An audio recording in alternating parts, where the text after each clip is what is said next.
some other backup offensive lineman and make him the third tight end in those sets. I don't think that works. I think you're committed, to running out of all those three tight end sets where, we had a really open playbook before. I don't think that's a good idea. I don't think that will be successful. If you wanted to take Zach Line, who is your run-blocking fullback, but is much more skilled and productive as a receiving threat, if you were to take him and move him into that third tight end role on some plays, that would make more sense to me than putting a big, fat, slow, handless, basically, for all intents and purposes, offensive lineman out there. Makes no sense whatsoever. That would be a terrible idea. I heard it on KFan. PA thought it was great. I think it's self-sabotage completely. You either put in another tight end, you bring in another tight end. They did call up BJ Dubose, whatever that is. But I really don't think you can count on, a new guy to come in, and even if it's just one, package's worth of plays to come in and really have a firm understanding of all the terminology, the changes, the audible, signals, the run blocking skill set and the pass receiving skill set. To me, Zach Line is the only guy on this team right now that you could realistically ask any of that from. Like I said, ultimately, to me, the coaching move you have to make there is you use a lot more two tight end sets, and maybe you use some two tight end sets with a fullback, Zach Line, and you can motion him into that third tight end set, and then you still have access to some of those plays in your playbook without, tipping your hand to the other team. I mean, you'd really be disguising it well. It'd be just the reciprocal of how, we take Ellison and motion him into the backfield. You take Line and motion him up to tight end from fullback. So you're just going backfield to line instead of line to backfield in that motion, and you change the guy who's doing it, but you can still have the same, numbers matchups as far as, well, we want this side of the field loaded, or, we need another receiving threat or a weak side blocker, or, whatever. But to ask an offensive lineman to do those jobs is no. It will horribly blow up in your face if you do that. So please, Vikings coaching staff, if you were listening to KFan this week and you heard that suggestion by a caller and then reiterated all week by PA, it is a terrible idea. Don't do it. Like I said, you got to use those two tight end sets. You can motion Zach Line out of fullback position to a third tight end, get him acclimated, to some of those responsibilities. But for the most part, you're going to want to use more single tight end sets with Kyle Rudolph, who's been holding that down all year. And then the two tight end sets, pass more out of the two tight end sets. We've been running at least 3 out of every 4 times out of those two tight end sets with Rudolph and Ellison. If with its Rudolph and Pruitt, pass at least close to half of those times when you're using those two tight ends. And I think that will really catch the Seattle defense off guard. They don't really have any tape to study on how to defend any of these things I'm proposing here, with, Pruitt as the number 2 more receiving, passing out of two tight end formations, and then the motioning of Zach Line at fullback into a third tight end position. They have nothing to be prepared for this from, as well as our personnel should be able to execute what's being asked of them. So if you're looking for advice, that's the route you go offensively. Run out of more 1 tight end, 3 wide receiver sets, spread the field, motion the slot receiver to the side that you're not running to. If they're in man coverage, eliminate a defender, things like that. You want to run more out of your 3 wide receiver packages with 1 tight end this week than you normally would. And you want to pass more out of your 2 tight end packages this coming Sunday than you normally would. But see, there I went. I jumped the gun. I couldn't help myself but preview this upcoming Sunday's game. I got to finish recapping last week, and then we're going to do all our playoff breakdown. But you've gotten a good sneak peek of it there. All right, so allow me to break down the film of this past Sunday's Vikings-Packers game as only I can. You know I do it better than anybody, or at least more accurately than anybody, I should say. Not necessarily better, because that would, involve the entertainment aspect of it too, and I could probably improve there. But anyway, let's start with the refs, because that was a big thing the first time we played the Packers, and every time anybody plays the Packers, it seems like the refs are just, wearing cheese-holed underwear, it appears. But the refs, for the most part, in this past Sunday's game, were actually pretty good, called a decent game.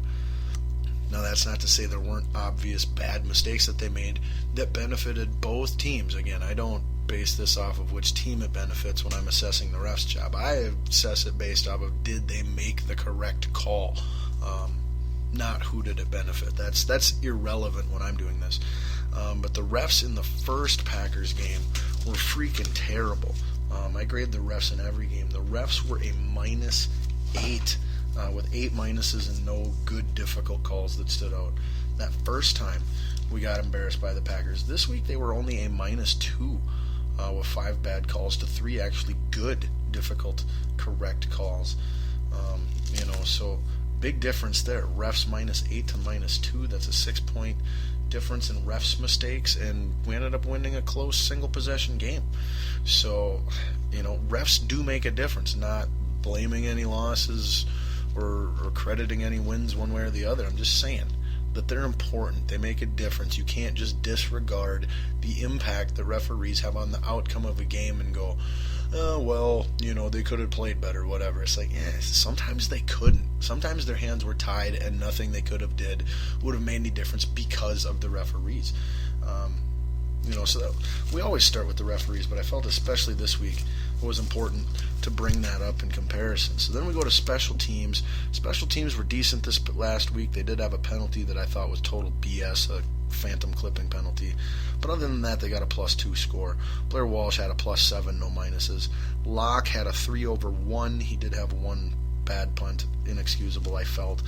Coach Zimmer, for the most part, coached an extremely good game, both in team game management decisions as well as defensive coordinating and play calling. I grade both of those elements for him. And in the first half, he was perfect. No minuses at all in the first half from Mike Zimmer. A perfect 1, 2, 3, 4, 5, 6, 7, a perfect 9/0.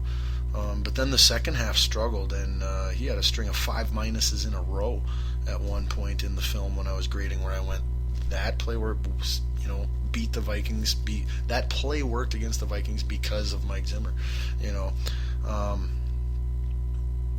So ultimately, though, he finished with a good game. 14/8, one penalty that he was responsible for with the 12 men on the field, trying to make a formation substitution when he shouldn't have been attempting to do so.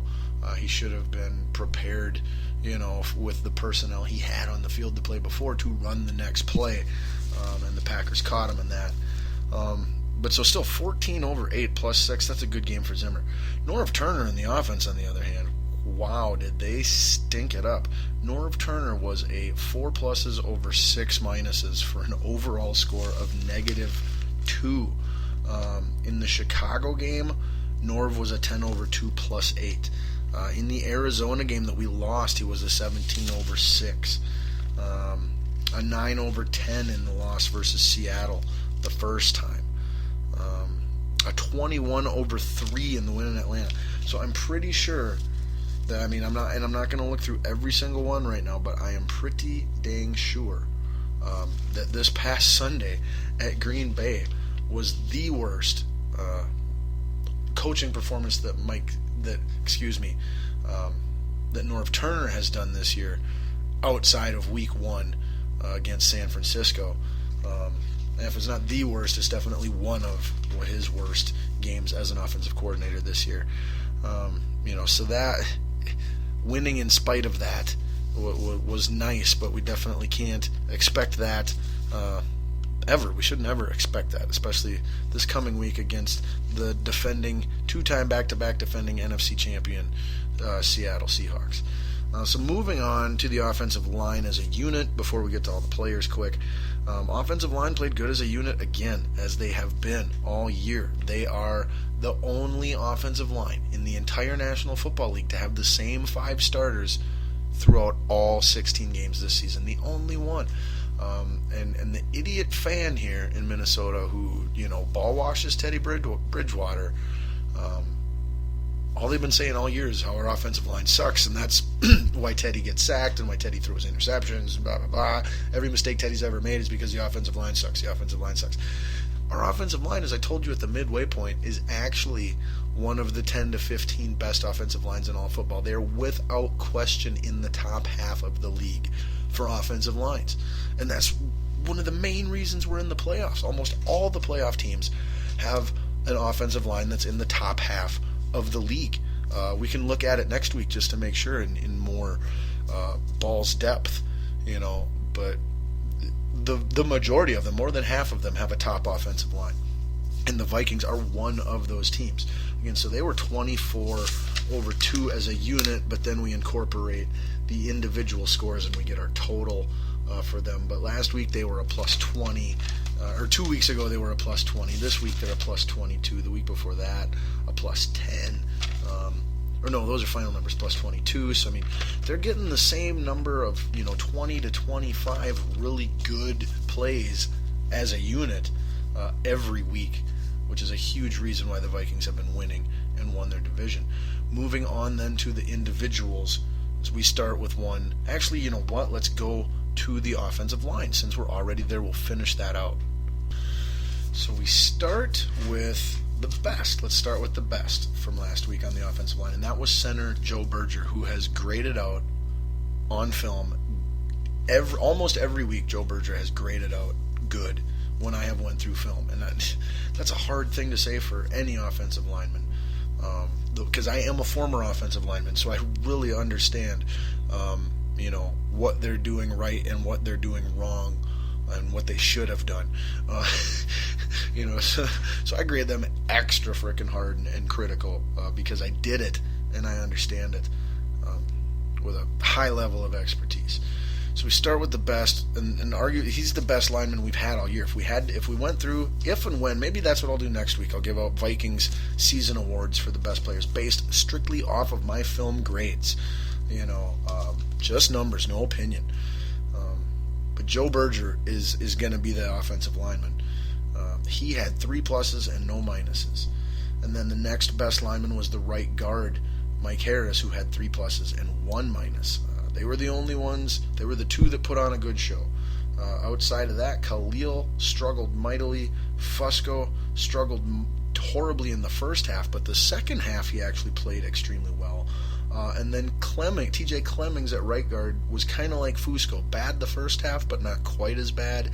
And then much better the second half, but not quite as much better. So Clemmings at right tackle, the rookie, had a great rookie season, by the way. We didn't lose anything with Lodeholt and Sullivan being gone. Nothing.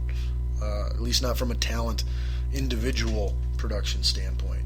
Maybe some of Sullivan's leadership and ability to call the protection schemes at the line, things like that, maybe we missed a little bit, but definitely nothing from talent and individual production at all.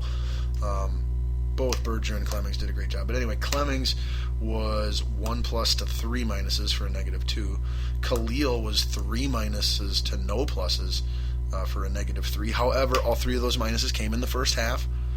So offensive line clearly got better as a unit and as individuals as the game went on. And then Fusco, the worst lineman on the team, every freaking game, you can bank on it. 5 minuses with 2 pluses for a -3. So we take all those individuals with the team, or with the unit grade of 24/2, and we get a 33/14 for a +19 from our offensive line when all is said and done. The Chicago game was a +16. The Arizona game was a +21. The freaking Seattle game was a +4. When we lost to Seattle, it was a +4. When we lost to Green Bay, it was a +0. So very telling right there. When the offensive line plays good, we got a great chance to win. When the offensive line struggles, which they have done from time to time this year, but not as often or not as bad as anyone thinks, that's when we're going to struggle. So offense.